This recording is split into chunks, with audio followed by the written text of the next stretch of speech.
మన ఇంటి ముందు నీడనిచ్చిన చెట్టు, మన ఆరోగ్యాన్ని కాపాడిన ఔషధం, మన సాంప్రదాయంలో పవిత్రంగా భావించిన వేప చెట్టు.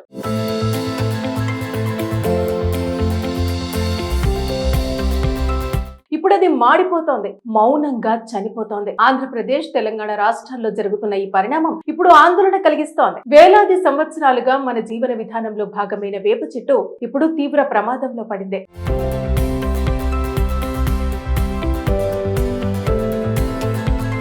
ఏపీ, తెలంగాణ రాష్ట్రాల్లో అనేక ప్రాంతాల్లో వేప చెట్లు ఒక్కొక్కటిగా ఎండిపోతున్నాయి. గ్రామాలు, పట్టణాలు అన్న తేడా లేకుండా ఈ సమస్య విస్తరిస్తోంది. తన రక్షణ కోసం మౌనంగా వేడుకుంటోంది. అయితే ఈ పరిస్థితికి ప్రధాన కారణం డైబ్యాక్ అనే ఫంగల్ వ్యాధి అని వృక్ష శాస్త్ర నిపుణులు చెబుతున్నారు. ఈ వ్యాధి సోకిన చెట్టు పైభాగం నుంచి క్రమంగా ఎండిపోతూ చివరకు పూర్తిగా చనిపోతుంది. వాతావరణ మార్పులు, కాలుష్యం, నేలలో పోషకాల కొరత ఇవన్నీ కూడా ఈ వ్యాధి వ్యాప్తికి కారణాలుగా భావిస్తున్నారు. అయితే ఇది మొదటిసారి కాదు. గతంలో కూడా తెలంగాణ కొన్ని జిల్లాల్లో వేప చెట్లు భారీగా ఎండిపోయిన ఘటనలు నమోదయ్యాయి. అప్పట్లో కూడా శాస్త్రవేత్తలు హెచ్చరించినా సరైన స్థాయిలో చర్యలు తీసుకోకపోవటం వల్ల ఇప్పుడు సమస్య మరింతగా విస్తరిస్తోంది. హిందూ సాంప్రదాయంలో వేప చెట్టుకు ప్రత్యేక స్థానం ఉంది. ఉగాది రోజున వేప పూత తినడం ఆరోగ్యానికి మంచిదని నమ్మకం. వేపాకులు, కొమ్మలు పూజల్లో వినియోగిస్తారు. అంతేకాకుండా ఔషధ శక్తి కూడా దీనిలో చాలా దాగి ఉంది. ఇక చెడు శక్తులను దూరం చేస్తుందని భావించి ఇళ్ల ముందు వేప చెట్లు నాటే సాంప్రదాయం కూడా ఉంది. అంతటి పవిత్రత కలిగిన ఈ చెట్టు ఇలా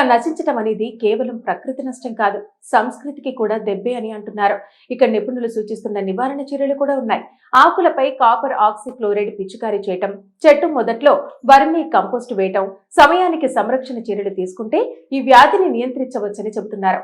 అయితే ఇది ఒక్క రైతు లేదా ఒక గ్రామం సమస్య కాదు. పెద్ద ఎత్తున విస్తరిస్తున్న ఈ సమస్యను నియంత్రించాలంటే ప్రభుత్వ యంత్రాంగం ముందుకు రావాల్సిన అవసరం ఎంతైనా ఉంది. అటవీ శాఖ, వ్యవసాయ శాఖలు కలిసి ప్రత్యేక డ్రైవ్ చేపట్టాలని ప్రజలు కోరుతున్నారు. మన ఆరోగ్యాన్ని కాపాడిన వేప చెట్టు ఇప్పుడు తన రక్షణ కోసం ఎదురు చూస్తోంది. ఇప్పుడైనా మేల్కొనకపోతే రేపటి తరాలకు వేప చెట్టు కేవలం పుస్తకాల్లోనే మిగిలిపోవచ్చు. మన ఇంటి ముందు నీడనిచ్చిన చెట్టు, మన ఆరోగ్యాన్ని కాపాడిన ఔషధం, మన సాంప్రదాయంలో పవిత్రంగా భావించిన వేప చెట్టు.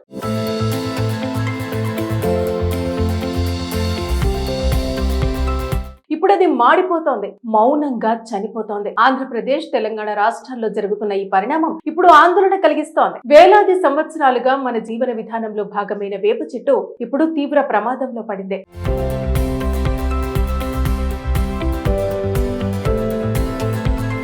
ఏపీ, తెలంగాణ రాష్ట్రాల్లో అనేక ప్రాంతాల్లో వేప చెట్లు ఒక్కొక్కటిగా ఎండిపోతున్నాయి. గ్రామాలు, పట్టణాలు అన్న తేడా లేకుండా ఈ సమస్య విస్తరిస్తోంది. తన రక్షణ కోసం మౌనంగా వేడుకుంటోంది. అయితే ఈ పరిస్థితికి ప్రధాన కారణం డైబ్యాక్ అనే ఫంగల్ వ్యాధి అని వృక్ష శాస్త్ర నిపుణులు చెబుతున్నారు. ఈ వ్యాధి సోకిన చెట్టు పైభాగం నుంచి క్రమంగా ఎండిపోతూ చివరకు పూర్తిగా చనిపోతుంది. వాతావరణ మార్పులు, కాలుష్యం, నేలలో పోషకాల కొరత ఇవన్నీ కూడా ఈ వ్యాధి వ్యాప్తికి కారణాలుగా భావిస్తున్నారు. అయితే ఇది మొదటిసారి కాదు. గతంలో కూడా తెలంగాణ కొన్ని జిల్లాల్లో వేప చెట్లు భారీగా ఎండిపోయిన ఘటనలు నమోదయ్యాయి. అప్పట్లో కూడా శాస్త్రవేత్తలు హెచ్చరించినా సరైన స్థాయిలో చర్యలు తీసుకోకపోవటం వల్ల ఇప్పుడు సమస్య మరింతగా విస్తరిస్తోంది. హిందూ సాంప్రదాయంలో వేప చెట్టుకు ప్రత్యేక స్థానం ఉంది. ఉగాది రోజున వేప పూత తినడం ఆరోగ్యానికి మంచిదని నమ్మకం. వేపాకులు, కొమ్మలు పూజల్లో వినియోగిస్తారు. అంతేకాకుండా ఔషధ శక్తి కూడా దీనిలో చాలా దాగి ఉంది. ఇక చెడు శక్తులను దూరం చేస్తుందని భావించి ఇళ్ల ముందు వేప చెట్లు నాటే సాంప్రదాయం కూడా ఉంది. అంతటి పవిత్రత కలిగిన ఈ చెట్టు ఇలా నశించటం అనేది కేవలం ప్రకృతి నష్టం కాదు, సంస్కృతికి కూడా దెబ్బే అని అంటున్నారు. ఇక నిపుణులు సూచిస్తున్న నివారణ చర్యలు కూడా ఉన్నాయి. ఆకులపై కాపర్ ఆక్సిక్లోరైడ్ పిచికారీ చేయటం, చెట్టు మొదట్లో వర్మీ కంపోస్ట్ వేయటం, సమయానికి సంరక్షణ చర్యలు తీసుకుంటే ఈ వ్యాధిని నియంత్రించవచ్చని చెబుతున్నారు.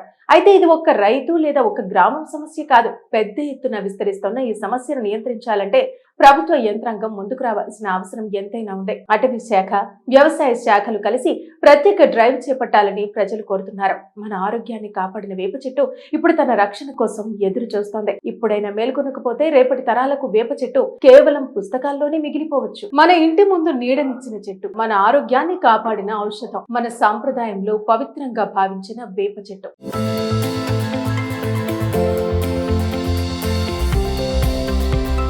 ఇప్పుడు అది మాడిపోతోంది, మౌనంగా చనిపోతోంది. ఆంధ్రప్రదేశ్, తెలంగాణ రాష్ట్రాల్లో జరుగుతున్న ఈ పరిణామం ఇప్పుడు ఆందోళన కలిగిస్తోంది. వేలాది సంవత్సరాలుగా మన జీవన విధానంలో భాగమైన వేప చెట్టు ఇప్పుడు తీవ్ర ప్రమాదంలో పడింది.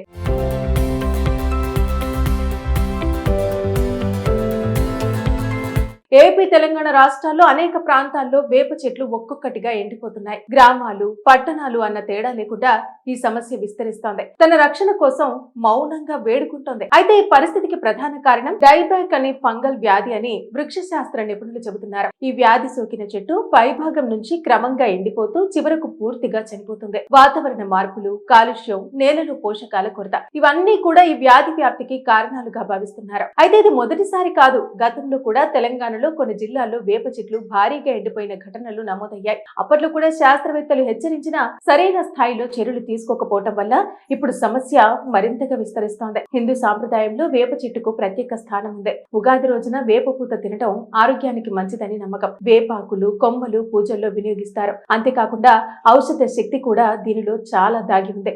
ఇక చెడు శక్తులను దూరం చేస్తుందని భావించి ఇళ్ల ముందు వేప చెట్లు నాటే సాంప్రదాయం కూడా ఉంది. అంతటి పవిత్రత కలిగిన ఈ చెట్టు ఇలా నశించటం అనేది కేవలం ప్రకృతి నష్టం కాదు, సంస్కృతికి కూడా దెబ్బే అని అంటున్నారు. ఇక నిపుణులు సూచిస్తున్న నివారణ చర్యలు కూడా ఉన్నాయి.